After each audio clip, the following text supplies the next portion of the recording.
사무엘상 1장 27절 28절 함께 읽겠습니다. 이 아이를 위하여 내가 기도하였더니 여호와께서 나의 구하여 기도한 바를 허락하신지라. 그러므로 나도 그를 여호와께 드리되 그의 평생을 여호와께 드리나이다 하고 그 아이는 거기서 여호와께 경배하니라. 자, 이제 우리의 기도의 목적이 어디 있는가 한번 생각해 봐야 돼요.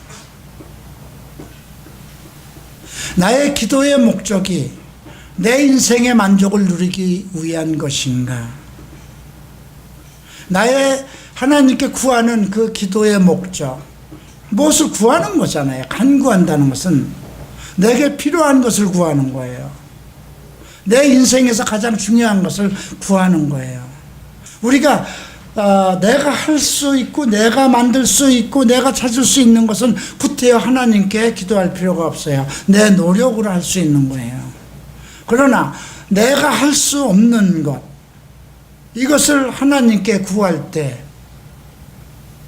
그러니까 여러분들이 오늘 이 사무엘상 1장을 통해서 공부하는 것은 내가 구하는 것이 무엇인가, 그리고 그 구하는 목적이 무엇인가, 내 인생의 기쁨과 나의 영광을 위한 것인가.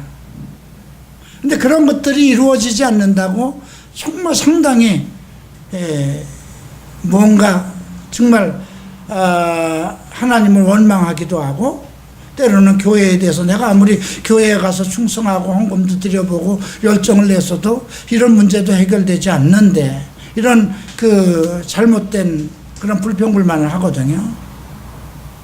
근데 오늘 이 한나의 그 내용을 봐서는 내가 이 아이를 위해서 아이 갖기를 원했던 거예요. 그죠? 아이가 없기 때문에, 그것도 그 분인나로 인해서 계속 그 분인나는 그냥 남편하고 잠만 자면 쑥쑥 아이를 낳는 거예요. 근데 자기는 그 자기 남편 엘가나를 통해서 특별하게 아주 각별한 사랑을 받아요. 그래서 매년 그 제단에 가서 실로에 가서 제사를 드리면 그 분인나보다 갑절을 더 받아요. 그럼에도 불구하고 남편의 지극한 사랑을 받고 있음에도 아이가 안 생기는 거예요. 근데 여인에게 아이가 없다는 것, 뭐 지금은 뭐 아이들이 없어도 부부가 그냥 돈만 있으면 잘 살아가자 이런 시대가 되었지만, 이스라엘에게서 여인이 자식을 못 낳는다면 그건 큰 수치였어요. 우리나라에서도 그랬어요. 우리 어머니 시대만 해도 자식을 낳지 못하면 수치였어요. 저희 어머니도 시집을 와서 그 32살까지 아이가 없었던 거예요. 큰일 나는 문제예요, 그 당시에는. 그래서 정말 그 공주, 그 김포에서 공주까지면 상당히 먼 곳이잖아요. 그죠? 공주 마곡사에 가서 100일을 거기서 묵으면서 자식을 달라고 기도를 했대요. 뭐 지금은 그런 일 없죠. 예. 그러니까 이 한나의 입장에서도 무엇인가 정말 자식을 갖고 싶은 그 욕망 때문에, 그냥 여인의 어떤 수치심, 그런데다 자기 남편은 자기를 정말 열정적으로 좀 아끼고 사랑해 주지만, 그리고 먹고 살아가는데 조금 더 부족함이 없어요. 그럼에도 불구하고 아이가 없기 때문에, 자식을 낳지 못하기 때문에 그냥 다 모든 것이, 아무리 남편의 사랑과 많은 재물을 얻는 것이 다 의미가 없었던 거예요. 거기에다 또 첩인 그 분인나가 계속해서 격동시킵니다. 아이고, 자식도 못 낳는 여인이 뭐 그렇게 안방 차지를 하려고, 뭐 그렇게 1년에 한 번씩 실로에 가서 그 많은 걸 나보다도 더 많이 받았네. 그거 받아야 뭐 할 거야 혼자서. 이제 그런 조롱을 받았겠죠. 근데 오늘 우리가 이 사무엘 1장에서 배우는 것은, 만약에 여러분들 마음속에 있는 기도가 응답되기를 원한다면, 이제 그렇게 질문을 하면서 이걸 봐야 돼요. 과연 한나의 기도는 어떻게 했길래 응답을 받았을까? 그 대답이 27절과 28절에 있는 거예요. 그죠? 여호와께 나의 구하여 기도한 바를 허락하신, 내가 기도하였더니라는 것은 짧은 내용이 아니에요. 지금 여기에 오늘 이번에 그 응답을 받을 때 올라가서 그때만 한 것이 아니에요. 이 여인은, 이스라엘의 여인은 시집을 가면, 아니면 이 땅에 태어나면서 여인으로 이제 시집가기 전이라도 한 여인으로서 교육을 받을 때 제일 먼저 하는 것이 정말 메시아를 낳기를 원하는 거예요. 그것이 이스라엘 여인의 소망이고 꿈이에요. 근데 어떤 여자들도 정말 좋은 아들을 하나 구하는 것, 아마 결혼하면서부터 그건 꿈일 겁니다. 정말 뭐 남편을 닮은 뭐 아들을 달라고 하는 사람들도 있을 것이고, 정말 남편보다 더 잘나고 이 세상에서 무엇인가 부족함 없이 무엇인가 어떤 일을 충실히 해낼 수 있는 보다 나은 아들을 갖고자 하는 것이 여인들의 꿈이거든요. 그래 지금 이 한나는 계속 기도를 한 거예요. 그리고 여호와께서 기도한 바를 허락했다는 건 무엇일까요? 자기는 여호와께서 자기의 기도를 들어주실 것을 알고 있기 때문에 기도한 거죠. 근데 여러분들 한두 번 기도하다 이거 아닌가 보다 하고 중간에 접을 때가 있죠. 자, 오늘 그래서 우선 성경에서 끈질기게 하나님의 응답을 구하면서 정말 아주 가장 모범적인 기도, 성경에서 누구의 기도 이렇게 있는 중에서 가장 그 기도의 사람들을 뽑는다면 어떤 사람들이 있을까요? 구약에서 하나님에게 어떤 열정적인 기도를 하고 응답을 받은 사람들이 있다면 첫 번째 누구를 꼽을 수 있을까요? 누구인 것 같아요? 아브라함일까요? 이삭일까요? 야곱일까요? 모세일까요? 뭐 다윗일까요? 다 그 사람들은 다 믿음의 사람들이니까 기도를 했어요. 어떤 문제가 있을 때마다. 그런데 특별한 사람이 있었죠. 모세. 네.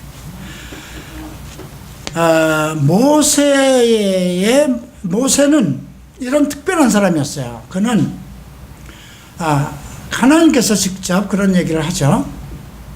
다른 선지자들은 꿈에서도 보이고 내가 말씀으로도 주지만 모세는 내가 대면해 봤던 자라. 그만큼 하나님은 모세를 각별히 여겼어요. 그리고 은혜의 사람, 긍휼의 사람이라고까지 불렸어요. 그러니까 모세가 구하는 것은 다 들어주셨어요. 한번 특별한 일이 있었어요.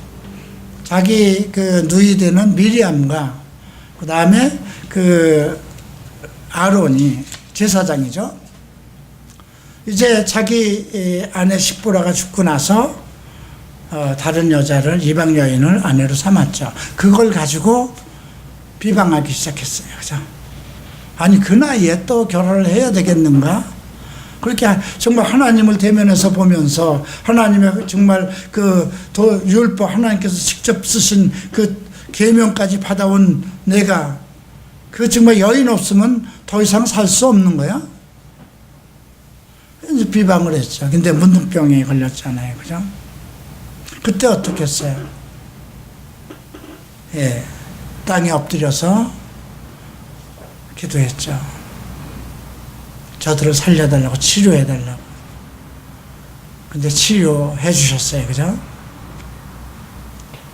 또 어떤 장면이 있었나요? 아주 중요한 내용인데, 이스라엘 백성들은 항상 목이 굳은 백성이었어요. 그죠? 그 엄청난 기적을 다 체험했잖아요. 애굽에서 나올 때 홍해가 갈라지고 마른 땅으로 건너왔어요. 그죠?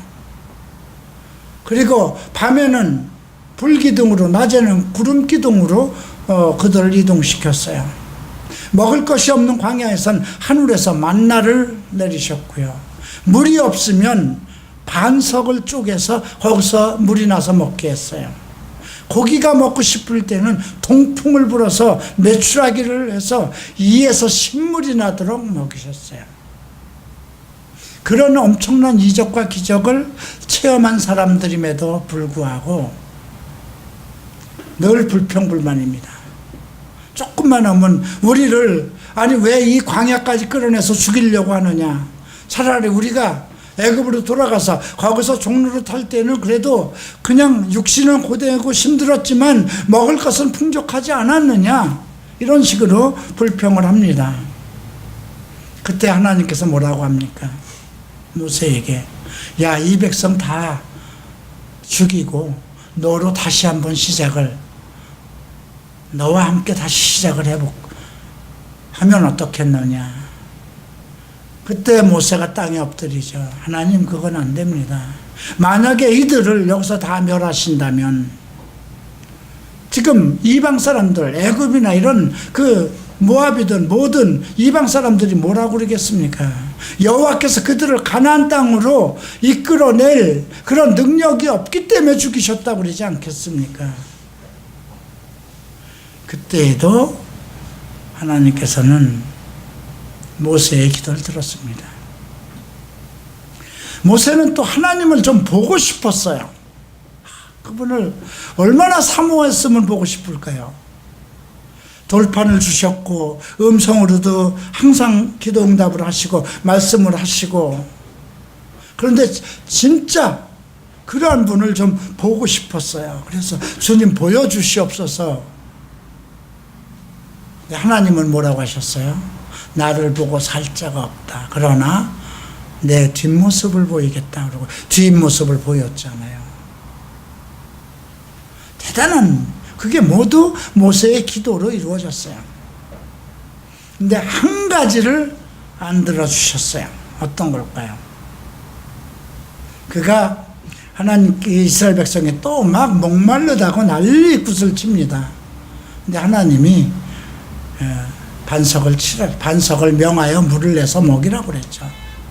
근데 전자에도 그 무리바에서 반역을 일으킬 때 반석을 내리쳤을 때 물이 쏟아졌기 때문에 정말 너희가 진정 나를 시험하려고 하느냐. 그 많은 이적과 기적을 체험하고도 아직도 목이 굳은 백성이 돼서 내가 이 지팡이로 반석을 내리치랴. 그래서 여기서 물을 내서 너희에게 주랴. 그리고 2번을 내리쳤습니다. 하나님의 명령은 반석을 명하라는 것이었습니다. 그걸로 인해서 너 안 되겠구나. 네가 정말 이제까지 네 기도 계속 들어주니까 네가 지금 네가 하나님이라도 된 것 같으냐? 아마 하나님께서는 그렇게 생각하셨을 수도 있어요. 그죠? 내가 너한테 명해서 물을 내라고 그랬는데 네가 그 백성들이 원래 목이 굳고 나한테도 계속 거역하고 하는 그런 백성인 줄 몰랐느냐? 나는 너를 불쌍히 여기고 긍휼히 여기고 내 기도를 들어주는데 너는 이 백성들의 요구에 왜 성질 부리느냐? 그리고 너는 네 눈으로 네가 원하고 갈망하고 했던 그 가나안 땅을 바라는 보기는 해도 들어가지는 못할 것이다 그랬죠. 나중에 사실 모세가 기도를 합니다. 그 가기를 소망했던 거죠. 근데 하나님께서 거절하셨습니다. 왜 그랬을까요? 하나님은 그의 백성들을 리더하고 하나님의 대리자가 돼서 대변자가 돼서 그의 백성들을 인도하는 사람들에게는 엄격하게 대하셨다는 겁니다. 엄격한 훈련을 시켰다는 거예요. 사자가 자기 새끼를 훈련시킬 때는 그냥 뭐 벼랑 끝으로 새끼들을 떨어뜨린다고 그러죠. 독수리가 자기 새끼를 훈련시킬 때는 하늘로 올라가서 거기서 날개를 들어서 얹고 올라가서 버린다는 거죠. 그래서 그가 죽게 되면 다시 내려와서 얹고. 왜 그런 훈련을 시킬까요? 근데 모세의 이 기도를 들어주지 않은 것은 아마 리더들에게 중요한 교훈을 남긴 것이 아닌가 싶습니다. 우리도 만약에 우리에게 어떤 리더가 하나님 앞에 성실하게 정말 말씀을 듣고 일을 잘 하더라도 하나님의 말씀에 거역한다면, 불순종한다면, 그죠? 모세는 수없이 이스라엘 백성들이 하나님 앞에 불순종하고 자기 앞에도 불순종하는 걸 봐왔어요. 그런데 하나님은 그 백성들에게 모세가 순종의 종인 것을 보이기를 원했던 거예요. 그 어떤 상황에서도 하나님의 말씀에 순종하고 자기의 맡긴 것을 다 하는 하나님의 집의 사환으로서 정말 완전한 순종을 하는 종이길 원했던 거예요. 그런데 그 본을 어겨버린 거예요. 그래서 우리가 어떠한 것을 할 때 다른 것은 다 아무리 어떤 것도 다 우리가 기도를 할 때 하나님께서 다 들어주겠지만 내가 하나님 앞에 하나님의 말씀에 불순종해서 발생된 어떤 죄의 문제에 대해서는 또 다른 문제예요. 그죠? 자, 여러분들이 한 예로 부모에게 효도하라고 그랬어요. 그죠? 하나님의 말씀이에요. 그리고 효도하는 것에 대한 보응, 약속을 하셨어요. 이 땅에서 잘 되고, 정말 내세에까지 보장받는 거죠. 장수하는. 그런 약속까지 하시고 부모에게 부모를 공경하라고 했어요. 근데 내가 부모에게 불공경하고 불의한 행동을 하고 그럼에도 내가 어떤 문제가 있다고 했을 때 내가 어떤 하나님께 구하는 것이 잘 이루어질까 이런 문제도 생각해 봐야 돼요. 그죠? 그러니까 여러 가지가 있을 수 있어요. 우리는 지금 예수님께서도 말씀하셨죠. 너희가 내 안에 있고 내 말이 너희 안에 있으면 무엇이든지 구하라. 그러면 이루리라. 그것은 한 포도나무의 비유를 통해서 하신 말씀인데 우리가 포도가지로서 포도나무에 붙어 있었을 때를 얘기하는 거예요. 너희가 내 안에 있고 내 말이 너희 안에 있다면 무엇이든지 구하라. 그러면 얻으리라. 과연 내가 그런 관계를 하나님과 가지고 있는 건가? 나의 모든 살아가는 생명력과 내 삶의 원천이 이 포도나무를 통해서 받고 있는 가지인가?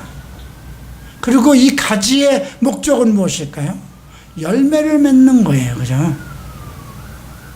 그 상황에 있을 때, 내가 열매 맺는 가지로 있을 때 그 말씀을 주신 거거든요. 그래서 의인의 그 기도는 하나님께서 반드시 들으신다고 그랬어요. 의인의 기도. 그랬을 때 나는 불의한 자인가 의인인가 생각해 봐야 돼요. 물론 내가 예수를 믿었으니까 의인이에요. 예수를 믿으면 의인이에요. 그러면 의인으로서는 의인의 어떤 책임과 그 의무가 그대로 시행돼야 돼요. 불의한 일을 행하지 말아야 돼요. 그죠? 근데 의인의 자격을 가지고 있으면서도 내가 불의한 행동을 하면서도 내가 구하는 것을 구한다면 그건 그 말씀에 위배되잖아요. 하나님은 의인의 기도를 들으신다 했는데. 우리가 그런 말씀들을 잘 생각해 봐야 돼요. 또 하나, 신약에서 약속하는 건 하나님의 뜻대로 구하는 기도는 들으신다는 거죠. 하나님의 뜻대로 하시는 거예요. 과연 나의 기도가 내 어떤 개인적인 목적과 개인적인 어떤 쾌락과 정욕을 위해서 기도한 것이냐, 하나님의 뜻을 위해서 기도한 것이냐, 이걸 분명히 해야 될 거라는 거예요. 자, 또 어떤 사람의 기도가 오늘 한나의 기도입니다. 첫 번째는 저는 가장 이 성경에서 본받아야 할 사람, 그리고 지도자로서 이렇게 했을 때 하나님께서는 아무리 사랑하고 아무리 그를 귀하게 쓴 지도자라도 하나님의 말씀을 온전히 대변하지 못했을 때 그의 기도는 안 들으시는구나. 그런 것을 모세를 통해서 배웠고요. 두 번째, 한나를 통해서 우리가 배워야 될 것은, 자, 한나는 끊임없이 자기의 목적을 위해서 기도했다는 거예요. 여인으로서 당연히 자식을 낳아야 되는 거예요. 예. 그런데 우리는 어떤 것을 기도하다가 하나님의 어떤 계획을 위해서 계속 기도하다 중단할 때가 많아요. 내가 만약에 일본에서 갈보리 채플 목사로 이제 부르심을 받고 그리고 왔어요. 그런데 너무너무나 안 되는 거죠. 너무. 가끔 이런 거예요. 이런 자식을 낳고 싶어 하는 건 마찬가지예요. 열매를 맺는다. 자식을 낳는다. 예. 그런 아무리 어떻게 해도 목회가 안 되는 거예요. 양들이 안 모이는데요. 여러 가지 방법을 다 해봐요. 뭐 수단과 방법을 가리지 않고 아마 이것을 하면 좀 사람이 모일까?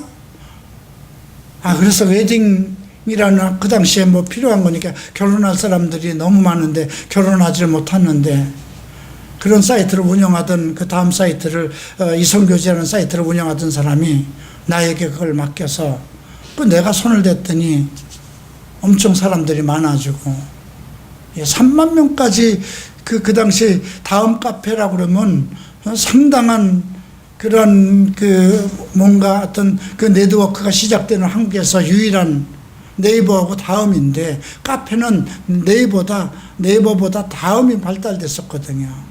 근데 회원이 3만 명 정도까지 이루었다는 거죠. 그런데도 그것이 뭐 나의 양들은 아니잖아요. 그죠? 좀 출판을 해서 책을 좀 만들면 좀 많이 책들을 보고 갈보리 채플의 좋은 점을 알고 오지 않을까? 강해 설교 학교를 해서 많은 목회자들이나 그 말씀을 사모하는 사람들한테 전달하면 좀 사람들이 많이 오지 않을까? 여러 가지 방법을 해봅니다. 그래도 안 돼요. 아마 제가 의지가 부족했다면, 그리고 어떤 과거의 그러한 아픔 속에서 예수를 만나서 정말 나 하나만이라도 구원받은 그 자체가 정말 복되고 내 안에서 누리는 어떤 평안함과 기쁨의 어떤 그런 것이 없었다면 갈보리 채플에만 소망이 있는 건 아니잖아요. 원래 저는 순복음에서 시작을 했고 장로교 신학도 했으니까 얼마든지 방향 전환을 할 수 있는 그런 상황이었어요. 그럼에도 불구하고 저는 그래 다 아무도 내가 할 수 있는 방법은 다 해봤고 방법이 없고 그냥 내 복이 여기까지면 그냥 이대로 내 인생 마치고 주님께 가도 부족할 것이 없지 않나? 그런 생각을 가졌어요. 그러면서도 마음속에서는 그런 위로를 갖지만 그런 것은 또 위로가 안 돼요. 예. 성도들이 없는데. 이제 가끔 이런 생각을 합니다. 성도들이 떠날 때가 있죠. 성도들이 떠날 때에는 뭔가 기대를 했기 때문에 와요. 그죠? 이현아라는 목사한테 어떤 기대를 했기 때문에 저한테 오는 거예요. 그런데 그가 떠날 때에는 둘 중에 하나요. 자기 기대에 미치지 못했든가 아니면 나의 어떤 언행과 행동에서 잘못된 것을 발견했든가. 그럼 많이 기도해요. 참 회개하고 많이 기도해요. 주님 잘못했습니다. 다시 돌아오게 해주십시오. 아무리 기도해도 안 되는 것이 뭔지 아세요? 떠난 사람들의 감정을 돌이키지 못한다는 거예요. 근데 그런 걸 통해서 뭘 배우냐면 양들을 치는 것을 배워요. 얼마나 많은 사람이 왔다 갔을까요? 갈보리 채플 25년 동안 엄청난 많은 사람들이 왔다 갔어요. 목사들도 왔다 가고 많은 사람들이 왔다 갔어요. 그런데도 계속 나와의 어떤 문제가 생겨서 떠나게 되고 그래요. 어떤 분은 말씀은 좋은데 이현아 목사에게서는 목사의 자질을 볼 수 없었다. 네, 그런 뒷말도 남기고 가요. 근데 과연 나한테 무엇을 바라고 왔을까? 한 사람의 인격이라는 것을, 그죠? 근데 그 사람이 봤던 것은 한 사람의 목회자 상이었어요. 그죠? 근데 한 사람의 거룩한 목회자 상이라는 건 하루아침에 만들어지는 게 아니에요. 그죠? 가지고 있던 모든 습관들이 일순간에 바뀌는 게 아니에요. 그 사람이 말하는 옷도, 여러분, 전라도 사투리가 경상도 말로 안 바뀌어요. 그죠? 그런 자기 나름대로 가지고 있는 그 습관과 그런 것들이 조금씩 바뀌어요. 그런데도 그런 것이 기대치에 이루지 못했을 때 사람은 떠나죠. 근데 제가 바라는 것은 하나님께 어떤 것을 기도하고 회개하고 그런 것은 많은 것을 다시 돌이켜서 받는데, 사람들과의 부딪힘 속에서 그 사람이 감정이 상해서 떠난 것은 내가 기도를 해도 그 감정을 바꿔놓지 못한다는 거예요. 그런데 그럴 때마다 느끼는 건 뭐냐면 하나님의 책망과 나의 잘못에 대한 책망을 많이 받아요. 막 가슴이 아프죠. 내가 잘못한 것에 대해서 회개를 할 때 정말 가슴의 책망을 너무 많이 받아요. 근데 그걸로 인해서 나는 하나님의 음성을 들어요. 나귀를 통해서도 하나님은 말씀을 하시니까, 어떤 사람을 통해서도 내게 전달하니까. 지금 그런데 한나를 통해서 우리가 배울 수 있는 것은, 한나가 이제 그 실로에 가서 1년에 이제 절기마다 올라가겠죠. 그래서 거기 가서 기도를 하는데, 아무리 남편이 뭐 갑절로 뭐를 주고 사랑을 해줘도 그 분인나라가 격동을 하고, 그런 얘기를 뒤에서도 하잖아요. 그죠? 16절에서 보면, 이건 16절이 아니라 7절부터 봐야 되겠네요. 매년에 한나가 여호와의 집에 올라갈 때에 남편이 그같이 하매 분인나가 그를 격동시키므로 그가 울고 먹지 아니하니. 자, 한나는 홀가분하게 남편하고 같이 축제에 참여할 수 있었어요. 원래 축제에는 여자들을 안 데려가는 거예요. 그런데 혼자 있기 때문에 자식이 돌볼 자식이 없으니까 아마 애틋한 정을 가지고 자기 아내를 데려간 거죠. 근데 분인나는 자식이 많기 때문에 집에 있었어요. 그러다 보니까 분인나는 또 화가 나는 거예요. 자식은 자기가 낳는데 그 축제 실로에 가는 것은 자식을 못 낳는 여인을 데려가는 거잖아요. 그렇죠? 그러니까 갔다 오면 아니 왜 자식도 못 낳는 여자를 왜 거기까지 데려가지? 내 자식을 좀 돌보라고 그러고 나를 데려가야 되는 거 아닌가? 이렇게 여러 가지 말로 격동을 했겠죠. 16절에서도 얘기를 합니다. 당신의 여종을 악한 여자로 여기지 마옵소서. 내가 지금까지 말한 것은 나의 원통함과 격동됨이 많은 것입니다. 원통함은 무엇일까요? 자기가 신체적으로 부족함이 없고 한 여인으로 부족함이 없고 남편의 사랑에게도 부족함이 없는데 이유 없이 자식을 못 낳는 겁니다. 남에게 공격을 받아서 원통한 것이 아니고 이유 없이 안 될 때 원통하죠. 그런데 거기에다가 분인나 처백에게 또 조롱을 받을 때 견딜 수 없는 것이죠. 그래서 정말 그 문주방에 앉아가지고 계속 서원하여 기도하는 것입니다. 자, 어떻게 기도했는가 보십시다. 9절부터 보죠. 그들이 실로에서 먹고 마신 후에 한나가 일어나니 때에 제사장 엘리는 여호와의 전 문설주 곁 그의 의자에 앉았더라. 한나가 마음이 괴로워서 여호와께 기도하고 통곡하며 서원하여 가로되 이제 여기 소원이라는 게 나옵니다. 한 여인의 소원이에요. 여호와여, 만일 주의 여종의 고통을 돌아보시고 나를 생각하시고. 주의 여종의 고통은 무엇일까요? 분인나로 받는 공격이 아니라 자식을 못 낳은 원통함이거든요. 예. 나를 생각하시고 주의 여종을 잊지 아니하사 아들을 주시며. 그러니까 지금 하나님과 자기와의 관계를 하나의 종으로 놓고 있는 거예요. 그죠? 예. 아들을 주시면 내가 그의 평생에 그를 여호와께 드리고 삭도를 그 머리에 대지 아니하겠나이다. 머리에 지금으로 얘기하면 이제 이발기계 면도날을 대지 않겠다는 거예요. 머리를 깎지 않겠다는 거예요. 이건 나실인의 서원이거든요. 그 자녀는 내가 난 아들은 내가 낳지만 내 아들이 아니니까 하나님께 드리겠다는 것이거든요. 세상 사람처럼 키우지 않겠다는 것입니다. 완전히 하나님께 그냥 낳아서 드리겠다는 것이거든요. 그가 여호와 앞에 오래 기도하는 중에 그냥 끊임없이 앉아서 그 기도를 하는 겁니다. 엘리가 그 입을 주목한 즉 한나가 속으로 말하며 입술만 통하고. 혹시 여러분들은 내가 큰 소리로 외쳐서 기도해야만 하나님이 들으실 줄 생각하는 사람들도 있어요. 그래서 그 새벽 기도나 기도원에 가면 정말 다른 사람 기도를 다 제압할 정도로 큰 목소리로 미사력으로 기도하는 사람들이 있죠. 근데 하나님이 내 마음을 모르겠습니까? 하나님은 내가 기도하기 전에 무엇 때문에 내가 기도한다는 것을 알고 계시는 거거든요. 한나가 속으로 말하며 입술만 통하고 그냥 입술만 동동동동 되는 거예요. 그죠?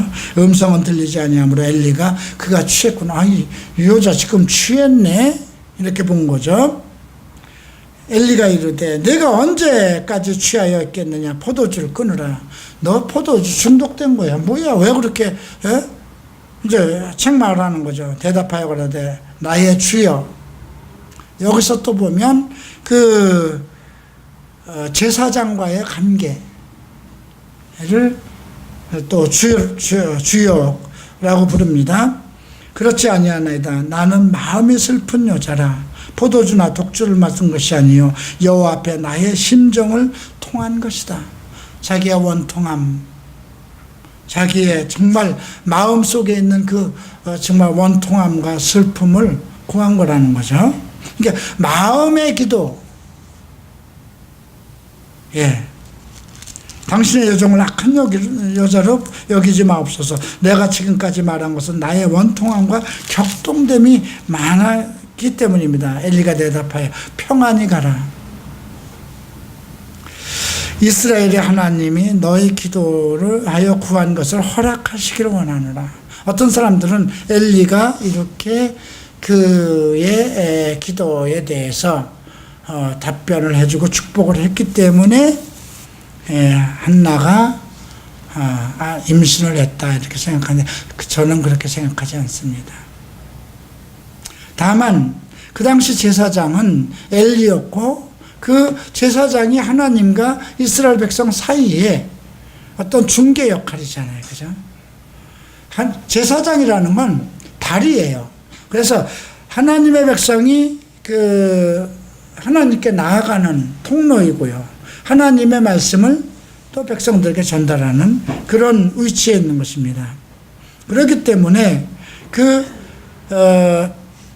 지금 한나는 그만큼 제사장이라는 위치, 그 권위에 대해서 인정을 한 겁니다. 그를 통해서 하나님께서 나에게 말씀을 주신 것이라.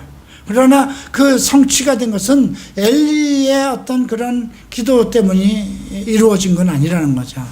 여기서 얘기하는 것은 한나가 당신께 은혜를 입기를 원하나이다 하고 가서 먹고 얼굴에 다시는 수색이 없다. 이것은 나를 대변해서 하나님께, 그러니까 여자가 제사장이잖아요. 여인이 드리는 것은 글쎄 어떤 자기 남편도 기도를 같이 했을 거예요. 그런데 지금 이제 하나님께서 너의 기도를 들으시기를 원하노라 제사장이 했기 때문에 자기는 이 사람으로서 할 수 있는 방법은 다 했다는 거죠. 그죠? 그리고 더 이상 이제 자식 문제로는 근심을 하지 않고 하나님께서 이루어 주실 것을 믿었습니다. 그리고 아침에 일찍 일어나 여호와 앞에 경배하고 돌아가서 라마의 자기 집에 이르니라. 엘가나가 그 아내 한나와 동침함에 여호와께서 그를 생각하신지라. 여호와께서 돌아보셨다는 거죠. 우리가 앞으로 전에 창세기를 통해서 그 라헬이 자식을 못 낳았을 때도 하나님께서 돌아보셨다, 이런 말이 언급되고 있죠. 한나가 잉태하였고 때가 이르매 아들을 낳아 사무엘이라 이름하였으니 그가 내가 여호와께 그를 구하였다. 사무엘이라는 이름의 뜻을 언급하고 있습니다. 자, 이제 우리가 이 한나가 기도한 것을 보고, 한나는 자식을 갖기까지 처음부터 이 엘가나에게 시집 오면서부터 계속 아들을 달라고, 자식을 달라고 기도를 했던 거예요. 그리고 왜 그러면 이렇게 뒤늦게서야 정말 한나가 막 서원 기도를 했을 때, 그때 때 맞춰서 하나님께서는 주셨을까요? 지금 우리가 앞에서 사사기를 배웠잖아요, 그죠? 이스라엘의 왕이 없으므로 지금 이스라엘 하나님에게는 한 사람의 지도자가 필요했던 거예요, 그죠? 이스라엘을 위해서 쉬지 않고 기도할 사람. 나중에 사무엘이 그렇게 얘기하죠. 나는 이스라엘을 위해서 기도하는 기도를 멈추는 죄를 짓지 않겠다. 계속 사사들이 있어도 사사가 죽고 나면 또 계속 문제가 일어나요. 그리고 이스라엘 백성 속에서는 왕을 찾는 어떤 그런 운동이 일어나고 있어요. 그런데 하나님께서는 진정 자기를 사랑하는, 정말 하나님만을 사랑하고 하나님이 마음을 합한 정도의 어떤 한 선지자가 필요했던 거예요. 그런데 그 선지자, 하나님이 원하는 제사장을 낳기 위해서는 한 여인이 필요한 거잖아요, 그 시대적으로. 그런데 한나는 그런 뜻은 전혀 몰랐죠. 근데 어느 날 한나가 이제 하나님께 서원을 하는, 그때 하나님께서 들은 거죠. 석스미스 목사님에게도 아주 이와 유사한 일이 있습니다. 이제 청 목사를 낳기 전에 그 누나가 있었는데, 어느 날 갑자기 그냥 뭐 거의 다 죽음에 이른 거예요. 얼굴이 파리해져서 숨이 멈추는 죽음이 있는 거예요. 그래서 이제 청 목사님의 어머니가 남편에게 전화를 하고, 이제 그 아이를 이제 부둥켜 안고, 딸을 부둥켜 안고 이제 가까운 교회로 간 겁니다. 이제 갔더니 아이는 벌써 다 숨이 멎은 것처럼 멈춰 있고, 근데 그 목사님이 아이를 땅에 내려놓으십시오. 우리가 이 아이에게 집중을 하고 있으면 우리가 기도하는 그 목적을 상실할까 싶습니다. 참 그런 걸 보면 그 목사도 상당히 그 어떤 신실하신 분인 것이 틀림없죠.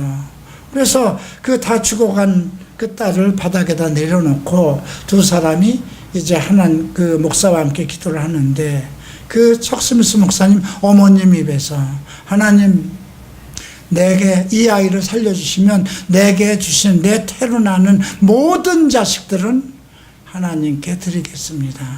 그런 소원을 했다는 것입니다. 그 마음속에 그런 마음이 있었는지 모르겠지만 얼마나 다급할 때 나오는 거잖아요. 지금 한나가 지금 입이 정말 어떤 술 취한 것처럼 보일 그 정도에도 지금 내게 주시면 그 자식을 하나님께 드릴게요. 그런 정말 다급한 상황에서 자기 의식적으로 생각하고 기도하지 않고 입에서 나올 수 있는 그 상황인 거거든요. 그 당시 미국이 어땠을까요? 혼란했거든요, 정치적으로. 월남전쟁이 막 그때가 있었고, 대통령들이 계속 이상한 대통령들이 나오고, 어떤 그 보수에서 진보로 넘어가는 그런 시대였고요. 그 다음에 사탄 문화권에 있는 무슨 모든 음악이라든가 락앤롤 이런 것들이 유행하고, 모든 젊은이들이 전부 다 사탄 문화권으로 사로잡아가고, 교회에는 그냥 경건의 모습은 있지만 어떤 실질적인 경건이 없는, 젊은이들은 지금 학교나 직장을 다 떠나가고 동가식 서가식 하면 그런 시대가 돼버린 거거든요. 그때 한 남자가 필요했던 거거든요. 그래서 척 스미스 목사님이 정말 평생 그가 쌓아놓은 것은, 그가 정말 갈보리 채플이라는 그 예루살렘과 같은 그 코스타메사 역할을 해서 그 엄청난 많은 제자들, 12 제자들을 낳아서 이스라엘의 큰 대형 교회를 이끌어가게 하고, 또 그 외에 3,000명이 되는 제자들이 미국과 전 세계에 나가서 하나님의 말씀을 전하는 그런 역할들을 한 거거든요. 물론 오늘날 갈보리 채플 교회가 없다고 하면 어떻게 할까? 한번 생각해 보세요. 갈보리 채플이라는 것이 없었다면, 지금 유일하게 창세기부터 계시록까지 정말 어떤 교단에서 만들어낸 어떤 교파별로의 어떤 그 교리적인 것이 아니고, 신학대학원이라든가 그런 구조도 아니고, 오직 하나님의 부르심을 받은 사람들이 그가 과거에 무엇을 했든지 간에 그들에게 기름을 부어서 목사가 되는 제도를 가진 것은 유일하게 갈보리 채플밖에 없어요. 그죠?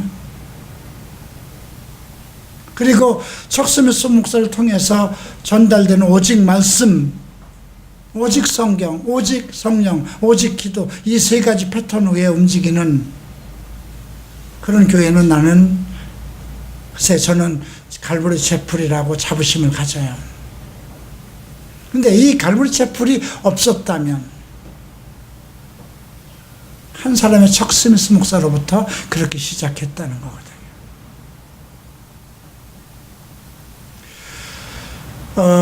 저는 제가 동성애 문제를 담당한다고 생각은 안 했어요. 다 자기의 과거를 감추고 싶은 건 여러분이나 나나 똑같잖아요. 그죠? 일본에서 7년 있다 왔고, 이름도 요나라는 이름으로 바뀌었고, 예. 또 일반 장로교나 순복음도 아니고 갈보리 채플은 새로운 시작을 했기 때문에 저는 저의 과거에 대해서 드러내고 하고 싶지 않았어요. 그냥 나도 성경을 아는 한 목회자로서, 강해 설교자로서, 미국의 어떤 목사보다도 부족함이 없는 설교자로서, 그러니까 교수나 그런 역할을 하고 싶었던 거죠. 그런데 20년 동안, 18년 동안 아무것도 안 됐어요. 척 스미스 목사님이 17년 동안 자기는 25명이 되는 교회를 17명으로 줄여는 봐도 17년 동안 목회를 하는 동안 그거 늘려보질 못했다는 얘기를 하죠. 히라노 고이치 목사님도 그런 얘기를 하더라고요. 자기는 17년 만에 모든 미국에서의 사역을 다 놓고 일본에 와서 시작했다. 근데 저도 이제 본격적인 시작을 한 것이 17년 후에 시작을 한 거더라고요. 근데 이런 걸 해서 보면 하나님은 자기 때에 그 뭔가, 하나님은 전체를 다 보시는 거잖아요. 우리는 현재를 보고 있지만 그분은 전체를 보기 때문에 그 시대마다 각 나라, 각 그 필요한 그 사람들의 그런 것들이 있겠죠. 또 모르죠. 우리 교회야도 다음에 어떤 일들이 일어날지는 몰라요. 그죠? 이번에 웨인 테일러 목사가 왔던 참, 또 웨인 테일러와 앞으로 어떠한 일들이 또 계획되어 있는지 저는 몰라요. 그러나 가보면 알게 될 거예요. 내가 일본에서 청 목사를 만났고 한국에서 청 목사를 만나고, 그분을 만나지 않았다면, 그냥 히라노 고이치 목사님을 통해서만 갈보리 채플을 시작했다면 한국에서 실패했을 때, 계속 안 됐을 때 중단했을 거예요. 그러나 척 스미스 목사를 만나서 그에게 받은 말씀, 또 마이크 맥경톤 씨를 통해서 나에게 주신 그런 말씀들, 그런 비전들, 미국 갈보리 채플을 돌아보면서 와, 바로 이거구나 하는 그 믿음의 확신, 그런 비전에 대한 소망.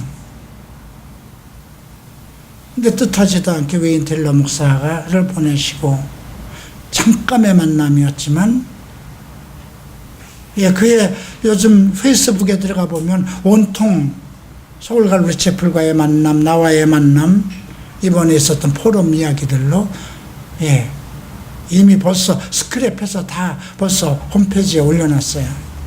아마 당분간 그 외일 목사님이 미국에 돌아가면 아마 서울 이 작은 갈보리 채플의 이야기를 쏟아놓지 않을까 싶어요. 근데 처음 제가 시라노 고이치를 만난 후에 척 스미스 목사를 만났을 때도 그런 느낌이 있었어요. 미국에 가면 척 목사를 만나면 그 많은 1000여 명의 목회자가 있는데도 내가 문에서 들어오는 걸 보고 척 목사님이 쭉 나와서 앉고 잘 지내냐, 너희 교회는 어떠냐, 그리고 주변에 있는 목사들에게 소개를 하고. 그럼에도 불구하고 나는 그 17년 동안 목회가 안 돼서 왜 그랬을까요? 무엇인가 내 안에 쌓아두는 기도가 필요하지 않았을까 싶어요.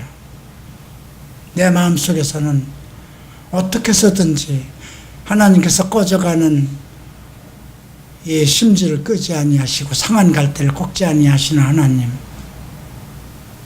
내게 만약에 한국에서의 갈보리 채플의 사역을 내게 맡기셨다면 내가 어떻게 할 것인지 알게 해주십시오. 지금도 저는 끊임없는 기도예요.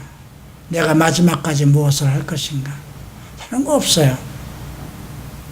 성경을 가리키는 일, 하나님이 택한 사람들을 불러서 세우는 일, 다음으로 계속 다음 단계로 계속 이어져 가야 되잖아요.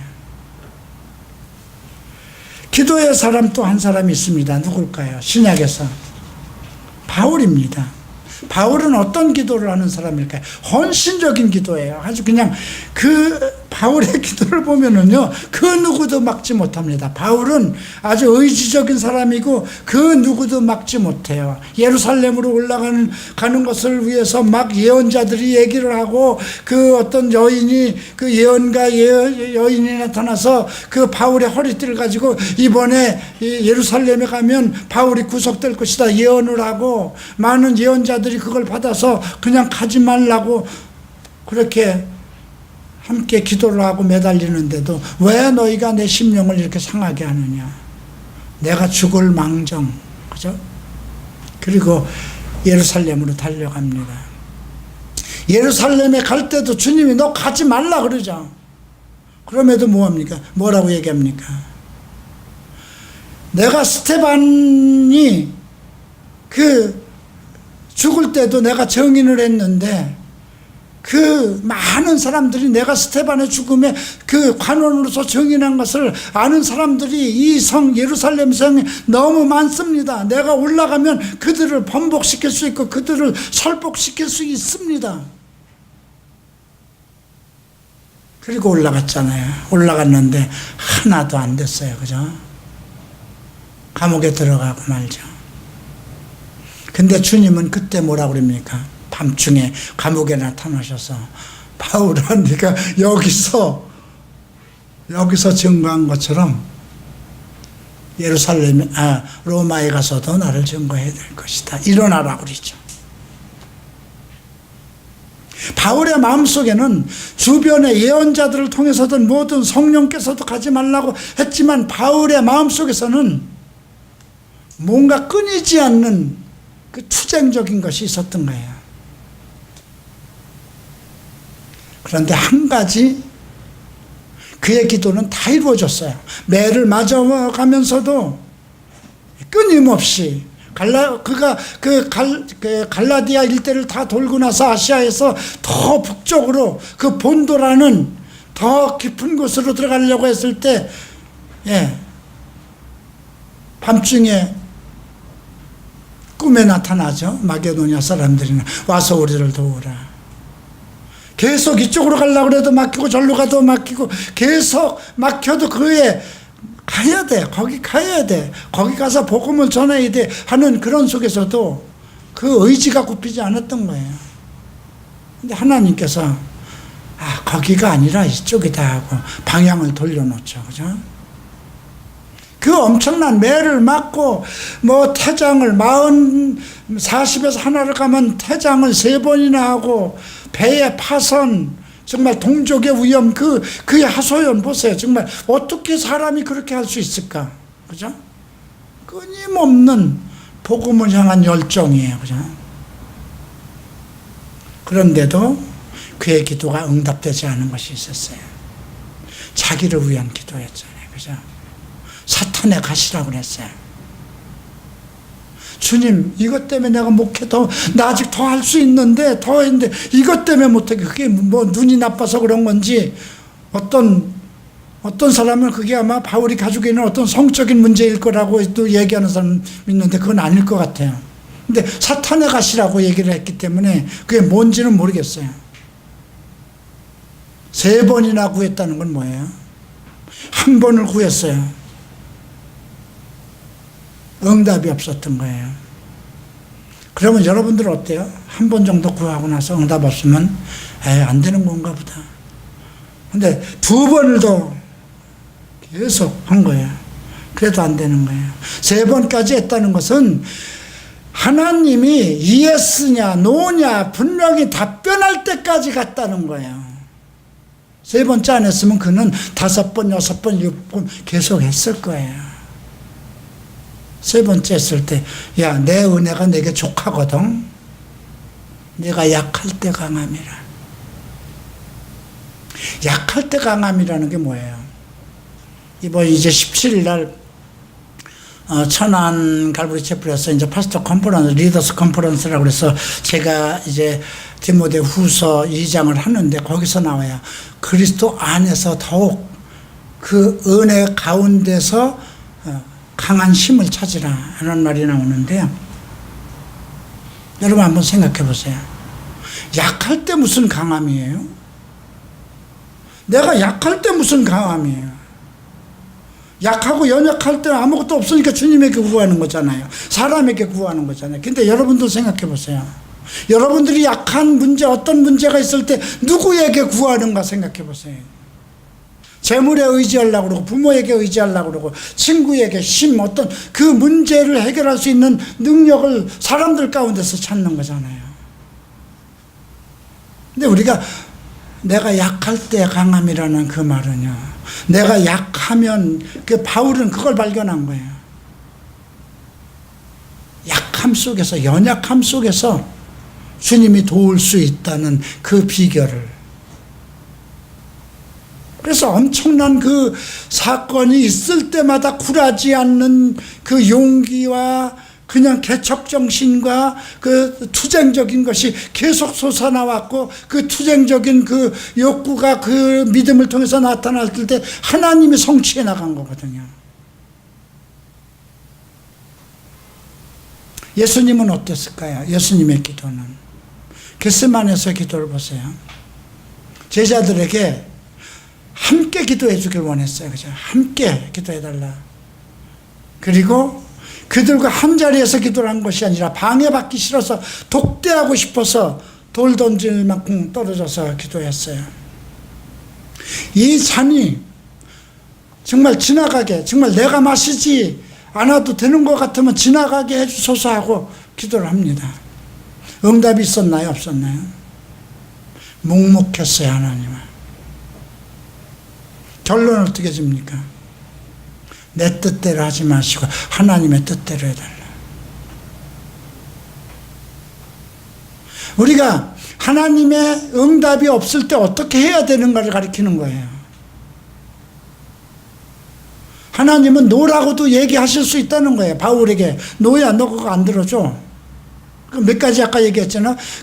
모세 얘기한 건 네가 아무리 충성된 내 종이라 할지라도 네가 내 말에 불순종했다면 최종적인 목적에 못 들어가. 가나안 땅에 참석 못해.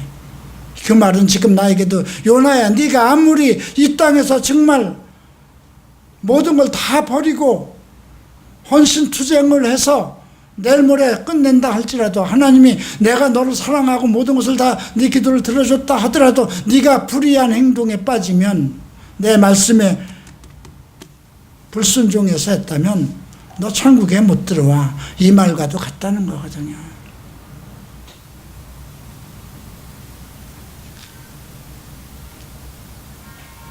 한나와 같이 끊임없이 기도하십시오. 여호와께서 들으신다는 확신을 가지고 기도하십시오. 그러나 마음의 격동과 주변에서 어떤 압박과 격동과 견딜 수 없는 환경 속에서도 자기가 하나님 안에서 이루고 싶은 소망을 멈춰서는 안 된다는 거예요. 조금만 저거 하면 아유 뭐 됐어. 내가 여기서도 인정받지 못하는데, 그런 마음을 가져서는 안 된다. 전부 다 그 똑같은 사람들이잖아요. 지금 바울도 그냥 열정적으로 이것만은 이루어져야 됩니다. 한나도 이것만은 이루어져야 됩니다. 예수님도 이것을 내가 꼭 마셔야만 되는 겁니까? 할 수만 있으면 주님 다른 방법도 있지 않겠습니까? 아니 아들이 이 십자가를 꼭 져야 돼요? 다른 방법이 있으면 그 방법도 하실 수 있지 않습니까? 근데 묵묵부답이에요. 그러나 하나님의 뜻대로 하지 마시고, 내 뜻대로 하지 말고 내 소망대로 하지 말고 주의 뜻대로 해주십시오. 오늘 여러분 늘 마음속에 어떤 무거운 뭔가 정말 이것이 성취되고 싶은 무거운 좀 갈등과 억울함과 모욕감과 뭐 정말 그런 것이 있다면 제일 먼저 해야 될 것은 의인의 자리에 서야 된다는 것입니다. 의인의 기도를 들어주시기 때문에. 그래도 안 된다면 포기하지 말고, 그것이 나를 위한 것인가 하나님 그 영광을 돌리기 위한 기도인가를 생각해야 된다는 것입니다. 나를 위한 것이면 포기하라는 것입니다. 약할 때 강함이 되게 하시니까. 그러나 하나님의 영광을 위한 거라면 한나처럼 멈추지 말아야 된다는 것입니다. 우리 함께 한나의 기도, 모세의 기도, 또 바울의 기도, 예수님의 기도를 생각하면서 우리 여러분들 마음에 있는 기도, 한나가 마음을 통해서 정말 입술에선 무엇이 나오지 않아도 정말 가슴을 토해서 하나님께 기도했던 것처럼 우리 다 함께 같이 기도하겠습니다. 은혜와 사랑의 주님, 오늘 우리가 한나의 기도를 만났습니다. 성경에는 많은 기도의 사람들이 있습니다. 모세의 기도가 있고,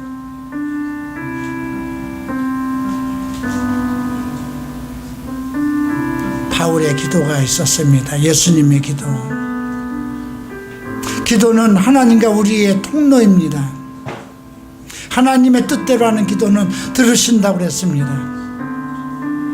네가 구하여도 얻지 못하면 구하지 않았기 때문이요. 또 하나는 정욕대로 쓰려고 자기 목적을 위해서 구했기 때문에 주시지 않았다고 했습니다. 의인의 기도는 반드시 주신다 하셨사오니 우리가 의인됨을 알게 하시고 불의에서 떠나게 하소서.